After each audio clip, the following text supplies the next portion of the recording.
Hello guys. Welcome है आप लोगों का voice of trading and investing के 44th एपिसोड में। ठीक है, तो इस एपिसोड में हम लोग एक स्टॉक को एनालाइज करेंगे fundamentally plus technically for investment purpose. Again, investment purpose का मतलब या फिर आप किसी स्टॉक को इन्वेस्टमेंट पर्पस से लेते हो तो ये नहीं है कि हाँ लिया और भाग जाएगा। ठीक है, लिया और प्रॉफिट होने लग जाएगा, नहीं। ठीक है, ऐसा नहीं होता है। बहुत लोग हैं ना मार्केट में जो मतलब चाहते हैं कि कोई मेरे को स्टॉक बता दे, स्टॉक बताया, लिया और फिर अगले महीना अगर नहीं चल रहा है तो रो रहे हैं, फिर अगले महीना नहीं चल रहा है रो रहे हैं। नहीं, ऐसा नहीं होता है। ठीक है, आपको रखना पड़ेगा। ठीक है, जैसे कि अभी हाल फिलहाल में मैंने एंजल वन बाई किया है। ठीक है, प्राइस में भी आपको भी बताता हूँ, 22, 82 या 85 ऐसे ही कुछ मैंने उसको बाई किया है। ठीक है, शायद 1-1.5 लाख का मैंने 1-1.5 लाख का अमाउंट उसमें डिप्लॉय किया है। ठीक है, अब उसके साथ क्या हुआ, वो वहां से 13% का अपसाइड शो किया है। ठीक है, और फिर से नीचे आया। ठीक है, मेरे प्राइस के नीचे गया, फिर से वहां से मेरे प्राइस से फिर वो ऊपर आया, 10% का रिटर्न शो किया और अभी फिर मेरे प्राइस के नीचे है। तो क्या मेरे को डरना चाहिए? नहीं। मैंने उसे 5-6 साल, 10 साल, 20 साल, मतलब मैं बेचूंगा ही नहीं। ठीक है, मेरे से स्टॉक नहीं बिकता। अगर मैंने एक फंडामेंटली स्ट्रॉन्ग स्टॉक खरीदा है और वो ठीक ठाक चल रहा है, ठीक है, तो मैं उसको नहीं बेचूंगा। मेरे से स्टॉक बिकता नहीं है। ठीक है, मैं सिर्फ इंट्राडे में बेचता हूँ। ठीक है, शॉर्ट सेल करता हूँ, बाकी मेरे से डिलीवरी वाले स्टॉक नहीं बिकते हैं। ठीक है, प्लस मैं एक बार मैंने किसी स्टॉक में पैसे डाल दिए ना तो मैं भूल जाता हूँ। ठीक है, अब जैसे कि फॉर एग्जांपल आप मानो कि मैंने एक एंजल वन ले लिया 1.5 लाख का, तो मैं वो 1.5 लाख को भूल गया। ठीक है, कंपनी अगर अच्छा कर रही है तो मैं उसको एवरेज करूंगा। ठीक है, बाकी मैं निकालने की उतना मैं मतलब रेयरली मैं किसी स्टॉक को बेचता हूँ। ठीक है, तो ऐसा होता है। तो अगर आप फंडामेंटली स्ट्रॉन्ग स्टॉक को इन्वेस्टमेंट पर्पस से लेते हो तो कम से कम 5 से 7 साल का विजन, 10 साल का विजन, या फिर आप बेचो ही मत, उसको आप रखो लॉन्ग टर्म वेल्थ क्रिएशन के लिए। तो फिर डेफिनेटली आप लॉन्ग टर्म में बहुत अच्छा पैसा बनाओगे। ठीक है, तो ये होता है।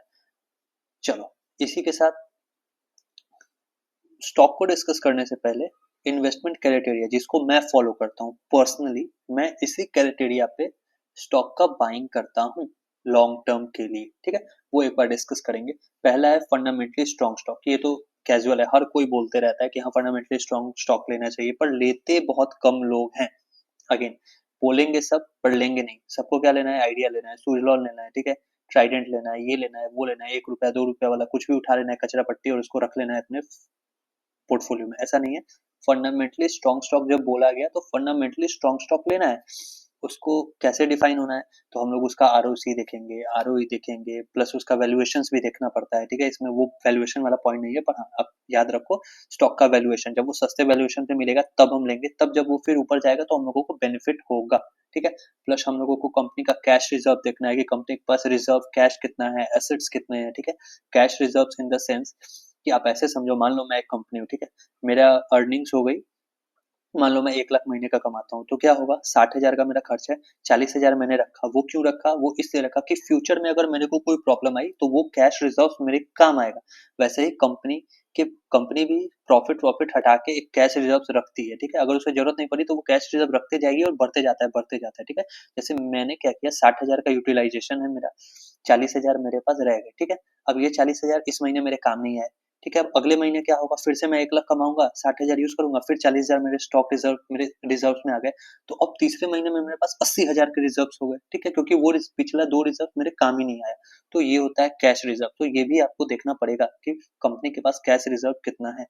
ठीक है, उसके बाद गुड करेक्शन फ्रॉम टॉप, मतलब क्या, कंपनी ऊपर से शेयर प्राइस अच्छा खासा करेक्शन होना चाहिए। कितना होना चाहिए वो अब हम लोग डिस्कस करेंगे अगले 2-3 पॉइंट्स में।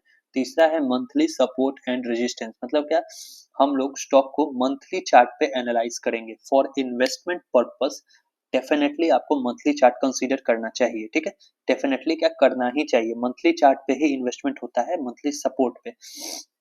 ठीक है, अब मंथली सपोर्ट एंड रेजिस्टेंस है, लेकिन चूंकि सेकंड पॉइंट में हम लोगों ने डिस्कस किया गुड करेक्शन फ्रॉम टॉप, अगर हम लोग ऊपर से करेक्टेड स्टॉक देख रहे हैं तो हम लोग ढूंढेंगे मंथली सपोर्ट कहाँ पे है जहां पे मैं उसको बाई कर सकता हूँ। ठीक है, चौथा है F I I D I I mutual fund by. हम लोग F I I D I आई का बाइंग भी म्यूचुअल फंड का देखेंगे कितना क्या स्टॉक में है नहीं है। पांचवा है for large cap it start with 25 to 30%। अगर हम कोई लार्ज कैप का स्टॉक देख रहे हैं, मैं देख रहा हूँ कोई लार्ज कैप का स्टॉक, तो मेरा पहला इन्वेस्टमेंट उस स्टॉक में तभी जाएगा जब वो अपने हाई से 25 to 30% का करेक्शन शो करेगा, ठीक है। जब तक वो 25 से 30% नहीं गिरेगा, मैं उसमें इन्वेस्टमेंट नहीं करूंगा। भले ही मेरे को ये पता चल जाए, न्यूज आ जाए मार्केट में कि ये स्टॉक में कुछ ऐसा है, ये ऊपर जाने वाला है, मेरे को उसका टेंशन नहीं है। मैं कोई दूसरा स्टॉक ढूंढना शुरू करूंगा अच्छा, जो करेक्टेड हो, पर मैं ऊपर में टॉप पे बाई नहीं करूंगा, चाहे कुछ भी हो जाए, ठीक है। टॉप पे मैं कब बाई करूंगा? अगर मैं स्विंग ट्रेड कर रहा हूँ, मेरे पास स्टॉप लॉस है, तब करूंगा। मैं पोजिशनल ट्रेड कर रहा हूँ, जैसे मंथली ब्रेकआउट आया, मेरे को लगता है कि स्टॉक 60% चल सकता है, तो मैं 6 महीने के लिए स्टॉक को रखूंगा, जैसे ही मेरा टारगेट आएगा मैं एग्जिट कर लूंगा, तब मैं टॉप पे बाई करूंगा। पर अगर मैं इन्वेस्टमेंट कर रहा हूँ, तो मैं टॉप पे डेफिनेटली कभी नहीं बाई करूंगा, चाहे कुछ भी हो जाए, ठीक है। उसके बाद एक पॉइंट आता है बीच में, accumulation depends on history of stock chart. मतलब क्या? जब हम एक्यूमुलेशन स्टार्ट करेंगे, चाहे वो 25 से 30% डाउन हो, 40% डाउन हो, तो हम लोग एक बार स्टॉक का हिस्ट्री भी देखेंगे कि अगर एक होता है मार्केट क्रैश, निफ्टी क्रैश जो कोविड में हुआ, ठीक है, और एक होता है नॉर्मल करेक्शन जो अभी है, ठीक है। अगेन फिर से मैं रिपीट कर रहा हूँ, अभी जो निफ्टी का हाल है या बैंक निफ्टी का हाल है, वो क्रैश नहीं है। 15% तक को हम लोग करेक्शन मानते हैं, ठीक है। 15% भी अगर इंडेक्स गिरता है तो हम लोग उसको करेक्शन मानते हैं भाई, वो क्रैश नहीं है। कोई भी ये, मतलब नाम नहीं लेना चाहिए, पर ये जितने भी बड़े बड़े यूट्यूबर्स हैं ना, ये पुष्कर आशागुड़ है या कोई भी है यार, वो लोग मार्केट क्रैश ये हो गया वो हो गया, कुछ नहीं हुआ है भाई। मार्केट नॉर्मल करेक्शन में है, ठीक है। आपको बाइंग का अपॉर्चुनिटी दे रहा है, ठीक है। इसमें इस बाइंग अपॉर्चुनिटी में मैं बहुत सारे शेयर्स का एनालिसिस अभी और डालूंगा। आज सैटरडे है, आज भी एक और वीडियो आएगी, कल भी आएगी, पहले भी मैं डाल चुका हूँ, आप जाके उनको देखो, ठीक है। ये बाइंग अपॉर्चुनिटी मिल रही है मार्केट में, ठीक है। लेकिन हम लोग क्या देखेंगे कि अगर मार्केट क्रैश नहीं कर रहा है, मार्केट नॉर्मल करेक्शन में है, जो कि अभी मार्केट नॉर्मल करेक्शन में है, तो स्टॉक मार्केट के नॉर्मल करेक्शन में कितना गिरता है, ठीक है। अगर वो उतना गिर रहा है तो मैं पहला इन्वेस्टमेंट करूंगा, ठीक है। अब मिड कैप का अगर मैं कोई शेयर ले रहा हूँ, तो मैं उसमें पहला इन्वेस्टमेंट कब करूंगा? 35 to 40% डाउन पे। क्यों? मिड कैप का स्टॉक 50% तक करेक्ट हो जाता है, ठीक है। तो मैं पहला इन्वेस्टमेंट 35 to 40% डाउन पे, मान लो 35% डाउन पे मैं डालूंगा, ठीक है। अब इन्वेस्टमेंट के रूल के अकॉर्डिंग अगर आप एवरेज कर रहे हो, तो आपके दाम से 15% नीचे जाएगा तो आपको एवरेज करना है, ठीक है।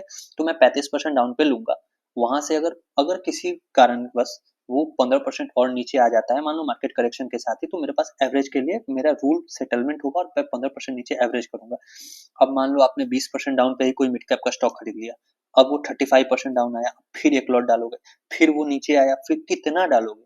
आप ही सोचो कितना बार आप उसमें एवरेज डाउन करते चलोगे, ठीक है। किसी भी स्टॉक में 2 से 3 बार से ज्यादा एवरेज डाउन नहीं करना चाहिए, ठीक है। तो ये होता है। प्लस आप जितना नीचे के लेवल्स पे लोगे, शेयर ज्यादा मिलेंगे, प्रॉफिट की प्रोबेबिलिटी उतनी होगी लॉन्ग टर्म में, ठीक है। तो ये होता है। सातवां है small cap, it starts with 50%। अगर मैं कोई स्मॉल कैप का शेयर ले रहा हूँ, जैसे अल्काइल अमाइन, बालाजी अमाइन हो गया, लक्ष्मी ऑर्गेनिक्स हो गया, तो मैं पहला इन्वेस्टमेंट 50% डाउन पे करूंगा। क्यों? क्योंकि स्मॉल कैप का शेयर 70 to 80% करेक्ट हो जाता है। अब जाके देखो, बालाजी अमाइन को 68% का करेक्शन शो किया, अल्काइल अमाइन 65-70% का करेक्शन शो किया है, ठीक है।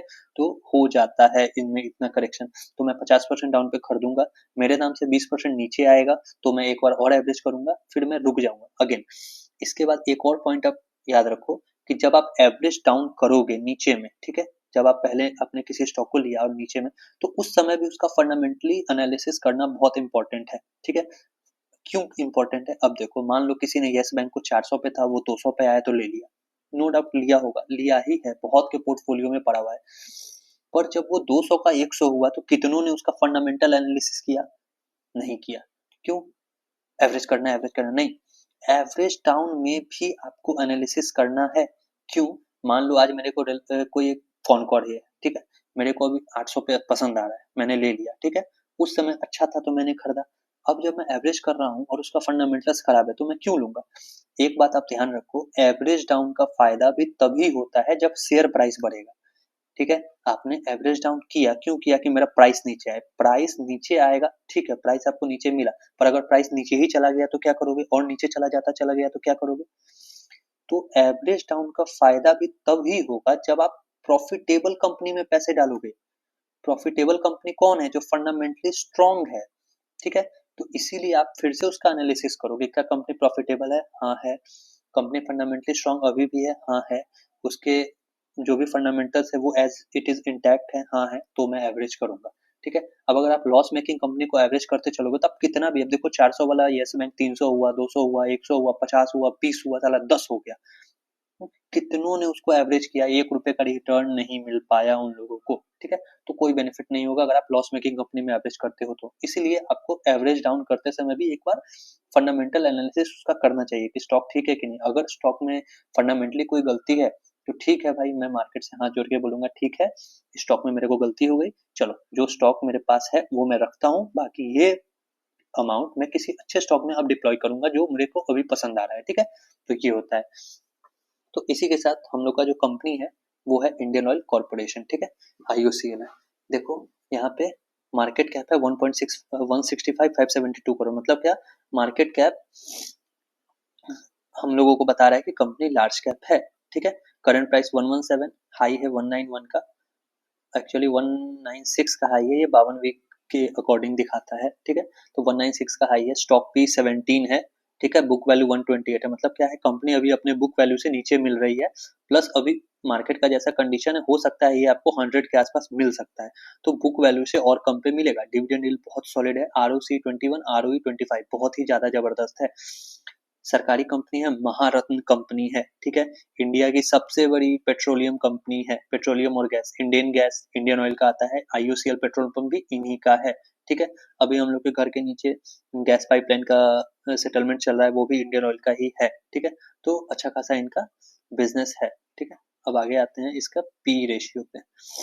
यहाँ पे देखो पी रेशियो, इसका मीडियन पी कितना चल रहा है, 5.7 का चल रहा है। स्टॉक का पी देखा आपने 17 चल रहा है, मतलब क्या है, स्टॉक महंगा है। जिनको पी का नहीं पता मैं बता दूं कि मीडियन पी क्या होता है कि जब जब ये वैल्यूएशन, ये जो 17 है, कहाँ गया, एक मिनट, ये स्टॉक पी ये 5 के आसपास होगा तो मार्केट उसको अच्छा वैल्यूएशन मानता है। ठीक है, मार्केट उसको अच्छा वैल्यूएशन मानता है। ठीक है, और ये अभी चल रहा है 17, तो इसको मतलब नॉर्मल वैल्यूएशन पे आने के लिए कितना, ये 3x कम होना चाहिए, कि अभी वैल्यूएशन 3x महंगा दिख रहा है, तो क्या ये स्टॉक 100 वाला 30 हो जाएगा, नहीं ऐसा नहीं होगा। ये अभी क्यों हुआ है मैं बताता हूँ आपको, आप एक बार चार्ट पे आओ, आईओसी खोलो, कहाँ गया, by the way Deepak nitrate पे भी मैं वीडियो डालने वाला हूँ। ठीक है, तो वो भी डिस्कस करेंगे बाद में, अभी आईओसीएल देखते हैं। तो देखो आईओसीएल में देखो, जब ये स्टॉक 196 पे था तो ये स्टॉक सस्ता था। अगेन स्टॉक उस समय सस्ता था, कब था, फेब 24 में स्टॉक सस्ता था। ठीक है, और अभी ऐसा क्या हो गया कि स्टॉक इतना नीचे आ गया, 40% डाउन है अपने हाई से, पर स्टॉक महंगा है। ठीक है, उसका कारण है रिजल्ट्स। ठीक है, अगर किसी स्टॉक का रिजल्ट्स अच्छा है, अगर किसी स्टॉक का रिजल्ट अच्छा है तो वैल्यूएशन सस्ते लगेंगे। ठीक है, स्टॉक ये कंपनी जैसा रिजल्ट पोस्ट कर रहा था उस हिसाब से 200 रुपए का वैल्यूएशन भी सस्ता था। उसके बाद क्या हुआ, अचानक एक क्वार्टर में कंपनी निगेटिव पोस्टिंग कर दी, तो जैसे ही कंपनी को लॉस हुआ, ठीक है, मान लो कंपनी 10,000 करोड़ का प्रॉफिट किया पिछले क्वार्टर में, तो मार्केट को लगा कि ठीक है 200 रुपए का वैल्यूएशन भी इसके लिए कम है, इसको तो 400 पे होना चाहिए। ठीक है, तो शेयर प्राइस वहां पे 200 पे 196 पे चल रहा था। अब अगले क्वार्टर में क्या हुआ, अचानक से निगेटिव हो गया, 10,000 का 10,000 साफ, तो अब उसको उस हिसाब से वैल्यूएशन नहीं मिलेगा। अब उसको क्या मिलेगा, निगेटिव के हिसाब से वैल्यूएशन मिलना चाहिए। ठीक है, क्यों, क्योंकि -443 के आसपास का ऑपरेटिंग प्रॉफिट हुआ था, तो स्टॉक करेक्शन होगा, प्लस अब करेक्शन में भी वैल्यूएशन महंगा हो गया। इसका प्राइम एग्जांपल टाटा मोटर, जब टाटा मोटर का शेयर, जब Tata motor company loss making company थी तब वो महंगा था। ठीक है, loss making in the sense जब उसका प्राइस 100 रुपए, 150 रुपए, 300 रुपए, 300 400 भी चल रहा था, तब तक स्टॉक महंगा था। क्यों, क्योंकि कंपनी लॉस में थी। ठीक है, फिर से सुनना, जब टाटा मोटर का शेयर 400 300 पे चल रहा था तब स्टॉक महंगा था। क्यों था, क्योंकि कंपनी को लॉस हो रहा था, कंपनी लॉस मेकिंग कंपनी थी। पर जब उसका प्राइस 800 आया, क्यों हुआ, क्योंकि स्टॉक प्राइस क्यों बढ़ा, क्योंकि कंपनी प्रॉफिटेबल हो गई। तो जैसे ही कंपनी प्रॉफिटेबल हो गई, स्टॉक प्राइस 800 भी उस सबको सस्ता लगने लगा। अरे कंपनी प्रॉफिटेबल हो गई, जिस कंपनी को -2500 करोड़ का लॉस हो दिख रहा था, अब उसमें 2500 करोड़ का प्रॉफिट हो गया, तो उस मार्केट क्या कहेगा, 800 का भी वैल्यूएशन तो सस्ता ही है, इसको तो 1600 होना चाहिए। पर ऐसा नहीं होता है, प्राइस लगातार ऊपर नहीं जाता है। ठीक है, हम लोग इसको प्राइस एक्शन में एक बार डिस्कस करेंगे जब हम आईओसीएल का चार्ट पे आएंगे, अभी फंडामेंटल्स का बात करते हैं। ठीक है, तो ये है, तो अभी क्या है, 17 है, तो क्या ये 5 के वैल्यूएशन पे आएगा, नहीं, ये 5 के वैल्यूएशन पे नहीं आएगा। ठीक है, सॉरी, क्या ये 17 का वैल्यूएशन महंगा है ये और सस्ता होगा? नहीं, जैसे ही रिजल्ट्स अप होने लगेंगे ये स्टॉक भी गिरना शुरू हो जाएगा। ठीक है, फिर से सुनो, जब रिजल्ट्स वापस से अच्छा होना शुरू हो जाएगा, एक क्वार्टर डाउन हुआ है, जैसे जैसे अप होगा ये जो स्टॉक पी है 17 का 15, 15 का 12, 11, 10, 9, 8 ऐसे ऐसे स्टॉक पी गिरता चला जाएगा। ठीक है, उस समय भी यही हुआ होगा। ठीक है, जब ये 199 पे जब ये 199 पे चल रहा था, ठीक है, तो वही हुआ होगा इसके साथ। ठीक है,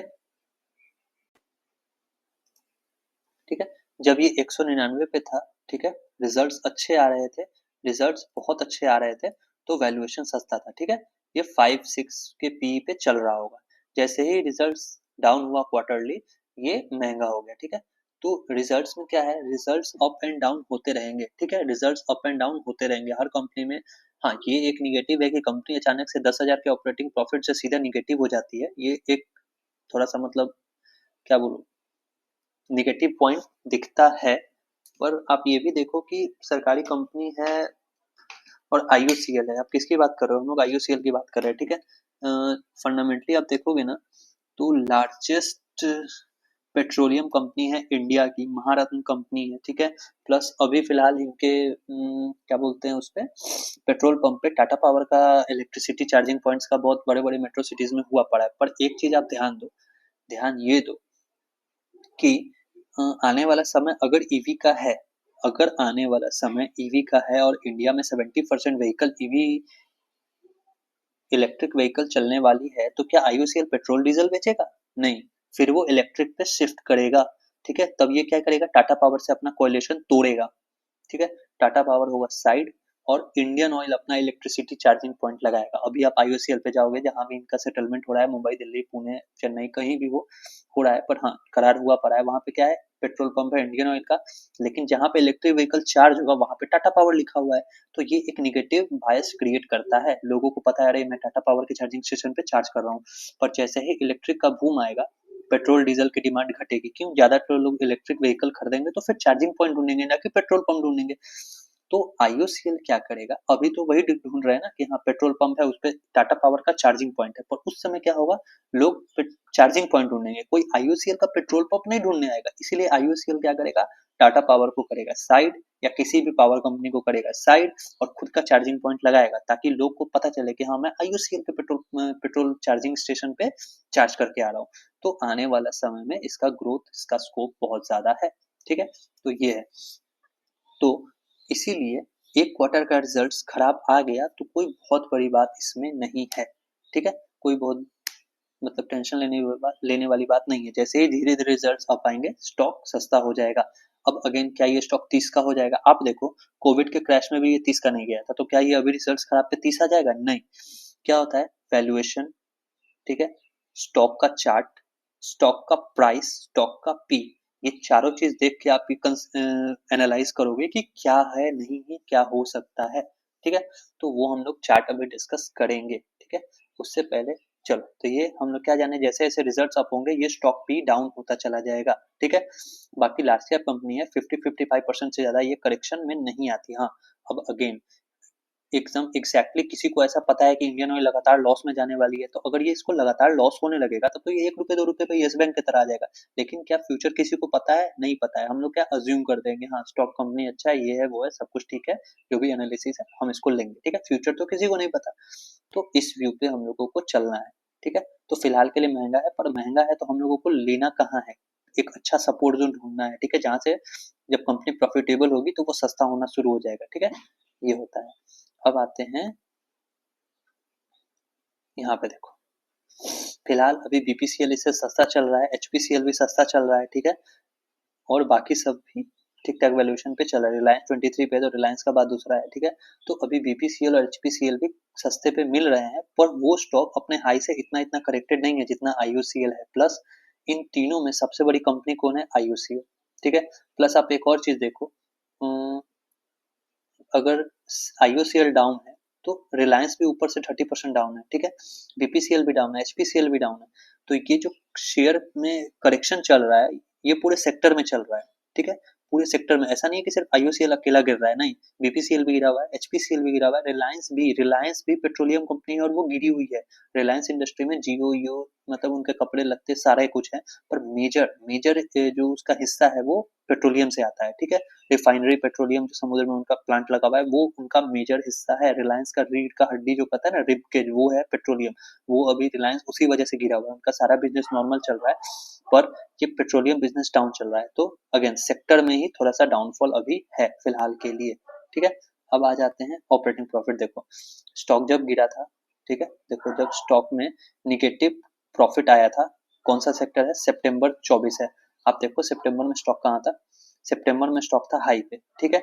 अगेन मैंने क्या बोला, स्टॉक चल रहा है नीचे और रिजल्ट्स आ गए अच्छे तो स्टॉक ऊपर जाएगा। स्टॉक चल रहा है टॉप पे, देखो स्टॉक अपने ऑल टाइम हाई पे चल रहा है, पीछे कोई चार्ट ही नहीं है जहां 199 का प्राइस आपको शो करे मंथली में। मतलब स्टॉक अपने ऑल टाइम हाई पे चल रहा है और रिजल्ट्स आ गए निगेटिव, खराब नहीं आए। आप देखो ये 9,920 करोड़ का ऑपरेटिंग प्रॉफिट है, ठीक है, वो सीधे 3400 हो गया। उसमें 3400 करोड़ के ऑपरेटिंग प्रॉफिट में भी प्रॉफिट बिफोर टैक्स निगेटिव है, ठीक है। तो रिजल्ट्स सॉरी काफी खराब थे, ठीक है, काफी अच्छा डेंट पड़ा था इस कंपनी को, ठीक है। तो इसके वजह से तो क्या हुआ, स्टॉक प्राइस ऊपर था और रिजल्ट्स खराब आ गए तो स्टॉक गिरना शुरू हो गया, नॉर्मल है, ठीक है, इसमें कोई नई चीज नहीं है। अगेन देखो फिर से देखो रिकवरी आ रही है, 34 का 75 हो गया, डबल हो गया, ठीक है।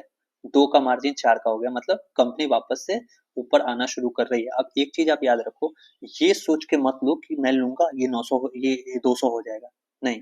अब ये 200 तभी होगा जब वापस से ओपीएम 12% 13% का आना शुरू हो जाएगा। देखो जब कंपनी टॉप पे था तो ओपीएम कितना था, 12% 13% का था। अभी ओपीएम क्या है, 4% का है।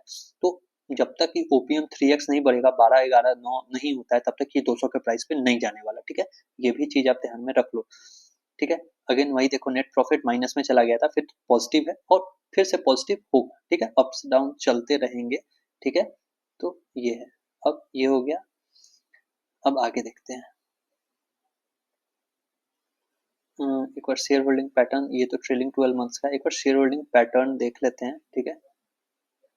देखो यहाँ पे देखो रिजर्व्स, देखो कंपनी की रिजर्व, मैंने रिजर्व्स की बात किया था, देखो रिजर्व्स 60,000 का, यहाँ पे देखो मार्च 21 में 1,02,000 करोड़ का रिजर्व था, कैश पड़ा हुआ है कंपनी के पास, वो 1,24 हुआ, 1,25 हुआ, 1,70 हुआ, 1,67 हुआ, ठीक है। मतलब रिजर्व्स अच्छे खासे रिजर्व्स हैं, ठीक है, अच्छे खासे रिजर्व्स कंपनी के पास हैं, ठीक है। ये चीज है, ये देखो इक्विटी कैपिटल, ठीक है, मतलब कंपनी जो दूसरे कंपनीज में निवेश करती है उसके लिए इनके पास कितना पैसा है, देखो लगातार बढ़ रहा है, 13,772, 13,772, मतलब अभी टॉप पे चल रहा है, ठीक है। इन्वेस्टमेंट देखो, इन्वेस्टमेंट जो कंपनी दूसरे कंपनी में इन्वेस्ट करती है, 17,000, 15, 16, 31, 43, 44, 44, 35, 44, ठीक है, 52, 65, 70, मतलब बढ़ रहा है, ठीक है। तो अच्छा खासा है। असेट्स देखो, ठीक है, टोटल असेट्स ये सारा का कैलकुलेशन करके असेट्स अभी टॉप पे चल रहा है, ठीक है। पिछले पिछले इतने सालों में सबसे टॉप कंपनी के पास असेट 5,10,000 करोड़ है, ये 5 लाख करोड़ है, ठीक है। तो अच्छा खासा असेट्स कंपनी के पास अभी है। अब आ जाओ शेयर होल्डिंग पैटर्न पे, हम लोग एक बार देख लेते हैं, ठीक है। देखो प्रोमोटर 51 स्टेबल, FII 7 स्टेबल है, कोई बहुत ज्यादा बिकवाली नहीं है। अब देखो 8.49 था, 779, 790, 743, FII हल्का हल्का बेच रहे हैं, वो बेच रहे हैं इसीलिए स्टॉक प्राइस नीचे आ रहा है, ठीक है। और यही लोग साले नीचे में आके फिर से खरीदेंगे, ठीक है। अब अभी क्या हो रहा है देखो मैं बताता हूँ, FII टॉप पे बेचेंगे, रिटेल जो कि लगाता है कि अरे अब तो 200 वाला 400 हो जाएगा, वो 200 पे खरीद लेगा, ठीक है। और स्टॉक चूंकि FIIs ने बेचा है, रिटेलर के खरीदने से स्टॉक ऊपर नहीं जाएगा, स्टॉक FIIs के खरीदने से ऊपर जाता है, हमेशा एक चीज याद रखना। तो क्या होता है, FII टॉप पे बेचते हैं, रिटेलर टॉप पे खरीदता है, ठीक है। वही रिटेलर जब बॉटम पे बेचता है डर से, मतलब एक 200 वाला जब IUC 100 हो जाएगा तो रिटेलर बोलेगा भाई मेरे तो पैसे डूब गए, 50% का लॉस हो रहा है, ये वो फलाना ढिमकाना, और रिटेलर क्या करेगा, डीमैट खाली करेगा, और उस समय FII फिर से इसको खरीदेंगे। यही होता है, हमेशा याद रखना, फंडामेंटली स्ट्रॉन्ग कंपनी में, ठीक है। वही यहाँ पे होगा, ठीक है। DIIs 1043 10 हल्का फुल्का सेलिंग है, कोई बात नहीं, गवर्नमेंट स्टेबल है लगभग, पब्लिक हल्का ऊपर, मतलब 11% है, ठीक ठाक पब्लिक है, ठीक है। तो ये जो हल्की फुल्की बाइंग सेलिंग है उसी की वजह से शेयर में मतलब शेयर अभी नीचे आ रहा है। तो शेयर होल्डिंग पैटर्न में कोई ऐसी डरने वाली बात नहीं कि एफआईएस पूरा ही बेच रहे हैं, डीआई अगर मान लो एफआईएस को लगता है कि कंपनी पूरा एकदम लॉसे में जाने वाला है, तो ये लोग 7-6 ये भी क्यों रखते हैं, तो पूरा बेच दें, अगर उनको भी पता है तो पूरा बेचो भाई, ठीक है, डीआई 10% है पूरा बेचो, गवर्नमेंट पूरा बेच दो, नहीं, उनको पता है ये टेम्पररी डाउन है, इसलिए उन्होंने, अगर उनके पास 1 लाख करोड़ का शेयर होगा तो क्या किया, 1% बेच दिया, 1000 करोड़ का बेच दिया होगा, नीचे आ रहा है फिर वो खरीद लेंगे 1000 करोड़ का, ठीक है, पर अल्टीमेटली लॉन्ग टर्म के लिए वो भर भर के रख रहे हैं, ठीक है, अल्टीमेटली लॉन्ग टर्म के लिए वो अभी भी उनका जो 1 लाख करोड़ का पोर्टफोलियो उसमें से 1000 करोड़ निकाला, 99 हजार करोड़, 1 लाख करोड़ फिर से अगेन मैं एक अजम्पशन रख रहा हूँ, ठीक है, तो 1 लाख करोड़ का पोर्टफोलियो का तो 1000 करोड़ बेचा, 99 हजार करोड़ अभी भी उनके पास पोर्टफोलियो में पड़ा हुआ है, ठीक है, तो आपको भी ऐसे ही सोचना है, ठीक है, डरने की जरूरत नहीं है। अब आते हैं स्टॉक के चार्ट पे, ठीक है, ऐसे ही पॉजिटिव माइंडसेट से आपको इन्वेस्टमेंट करना है, ठीक है, अब आते हैं स्टॉक के चार्ट पे, अब देखो स्टॉक के चार्ट पे क्या है, स्टॉक जो है, सो सबसे पहला मंथली सपोर्ट मेरा 100 से लेके 95 के जोन में है, ठीक है, 100 से लेके 95 के जोन में हम लोगों का पहला मंथली सपोर्ट है।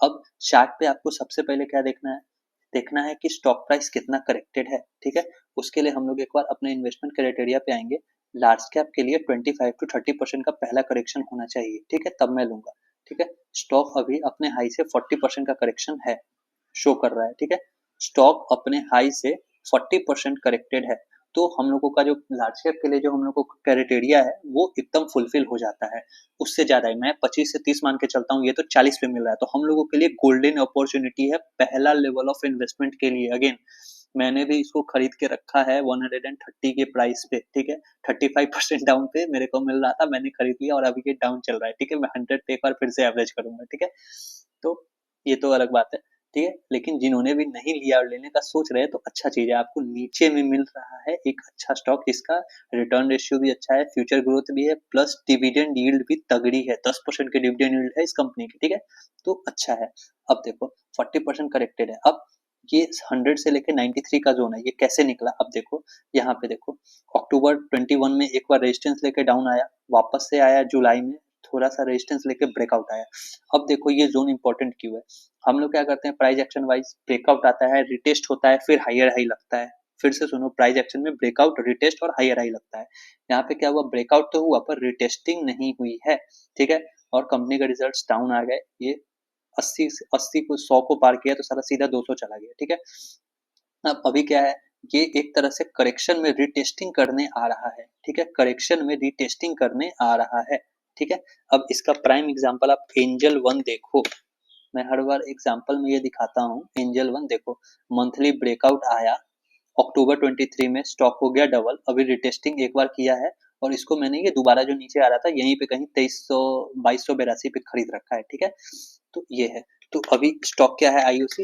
मंथली रिटेस्ट करने आ रहा है, ठीक है, अब इसमें आप कहोगे कि ये तो नीचे भी जा सकता है, तो भाई उसका किसी को कुछ पता नहीं, पर अगर आप पीछे हिस्ट्री देखोगे तो यहाँ देखो, ये देखो स्टॉक कंसोलिडेशन में था, ठीक है, स्टॉक कंसोलिडेशन में था, ब्रेकआउट आया 2016 में, स्टॉक 80 वाला 160 हुआ, वही सेम यहाँ पे हुआ, ठीक है, उसके बाद क्या हुआ, स्टॉक में करेक्शन शुरू हुआ, करेक्शन कितने परसेंट का दिया स्टॉक ने, एक बार हिस्ट्री देखते हैं, ठीक है, एक बार स्टॉक का हिस्ट्री देखते हैं, ठीक है, तो यहाँ से स्टॉक इस ये अक्टूबर 2018 में, सॉरी ये क्या आ गया, अक्टूबर 2018 में,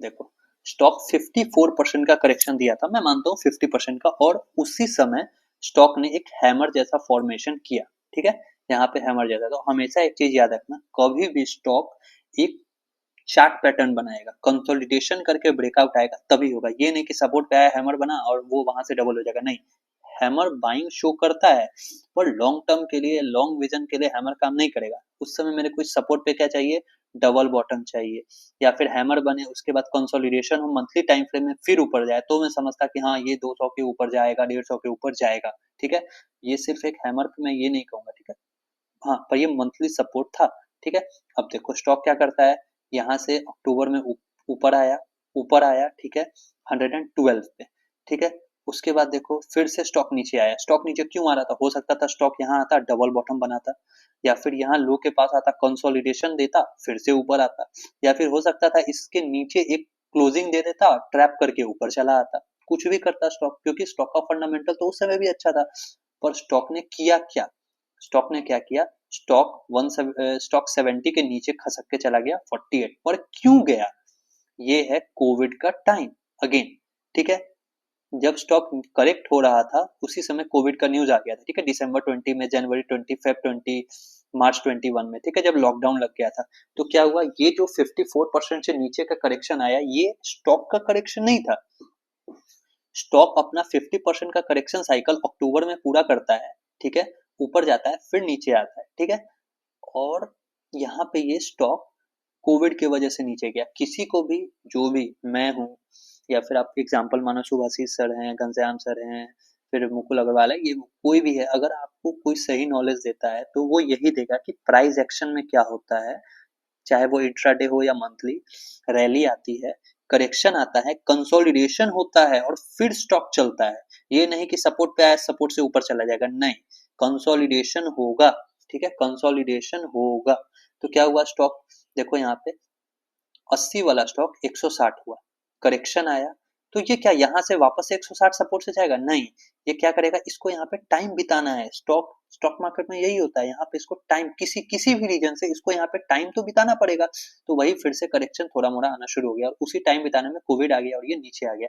तो स्टॉक का नॉर्मल करेक्शन साइकिल हमने देखा 54% का है, बाकी ये मार्केट क्रैश में नीचे आ गया था, ठीक है। तो अभी क्या है, 50% डाउन, 40% डाउन पे हमको मिल रहा है। स्टॉक कितना 54% का करेक्शन शो किया। अब देखो ये यहाँ पे स्टॉक कितना परसेंट, जब ये सपोर्ट पे आ जाएगा तो ये कितना परसेंट का करेक्शन होगा? अगर ये 100 पे आ जाता है तो इसको हम लोग एक बार एनालाइज करते हैं, ठीक है।